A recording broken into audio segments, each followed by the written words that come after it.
जो ऐतिहासिक जीत मिली आपको किस तरह देखना है? देखिए, ये केवल नारायणपुर में नहीं, पूरे प्रदेश में जो कांग्रेस सरकार के आतंक के खिलाफ में एक वातावरण निर्मित हुआ था, भ्रष्टाचार के खिलाफ में और वादा खिलाफी के चलते, और यहाँ की जनता ने तय कर लिया था कांग्रेस की सरकार को यहाँ से हटाने का। और आज जो परिणाम आए हैं, उस परिणाम को देखते हुए ये कहा जा सकता है कांग्रेस ने जिस तरीके से इन 5 वर्षों में लोगों को प्रताड़ित करने का काम किया है। लोग आतुर थे, लोग स्वस्फूर्त घर से निकले, लोगों ने सरकार के नीतियों का, सरकार के जितने भी वादे थे, जो वादा खिलाफी थी, उन बात को लेकर के उनके मन में बहुत बड़ा गुबार था, और वो गुबार निकला और विधानसभा चुनाव में इसके परिणाम देखने को मिले।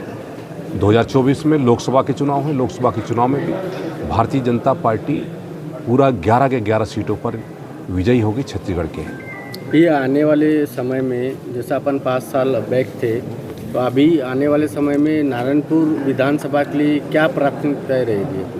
देखिए, जिस तरीके से हम लोगों ने, चाहे वो छत्तीसगढ़ राज्य का निर्माण किया हो, चाहे हमारे कहते हैं देश के पूर्व प्रधानमंत्री भारत रत्न अटल बिहारी वाजपेयी जी ने छत्तीसगढ़ राज्य का निर्माण किया, उसी तरीके से हमारे इस नारायणपुर का भी निर्माण जिले के रूप में भारतीय जनता पार्टी ने तय किया, डॉक्टर रमन सिंह जी ने किया और बनाया भारतीय जनता पार्टी ने, तो संवारेगा भी भारतीय जनता पार्टी। किसी भी चीज़ की कोई कमी नहीं होगी।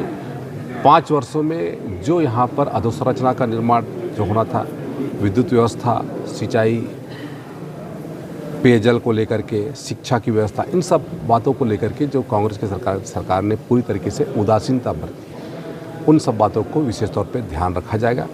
और हमारे देश के यशस्वी प्रधानमंत्री माननीय नरेंद्र मोदी जी, जो आज विश्व के सबसे बड़े नेता हैं, और उन्होंने पूरे छत्तीसगढ़ को इस बात का वादा दिया है कि वो छत्तीसगढ़ को डबल इंजन के सरकार के रूप में लेकर चलेंगे, और ये मोदी जी की गारंटी है। मोदी जी जो कहते हैं वो करते हैं। भैया 2000 लोग कद्दार नेताओं की नक्सलियों द्वारा हत्या की गई, उसको लेकर आप किस तरह से आगे चलेंगे? देखिए, आज भारतीय जनता पार्टी जिस स्वरूप में हमारे नारायणपुर में हमारी विधानसभा में खड़ी है, हमारे ऐसे महान सपूतों का, उनका बलिदान व्यर्थ नहीं जाएगा। चाहे वो हमारे जिला के उपाध्यक्ष श्री सागर साहू जी हों, हमारे विधानसभा के संयोजक रतन दुबे जी हों, जिनको लगातार इस क्षेत्र में कार्य करने के लिए उनकी हत्या हुई, और आज उनके बदौलत भारतीय जनता पार्टी का स्वरूप इस स्तर पे है।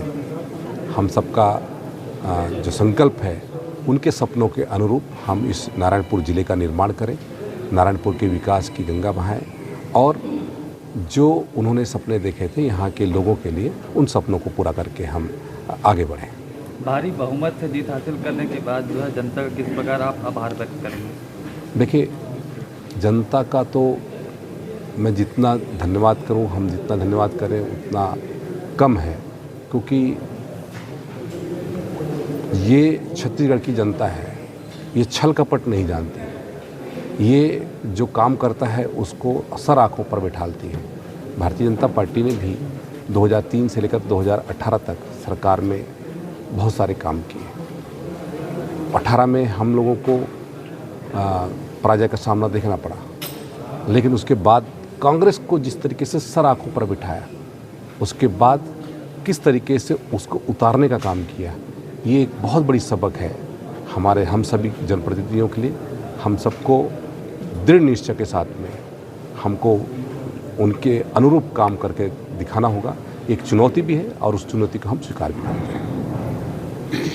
ठीक है।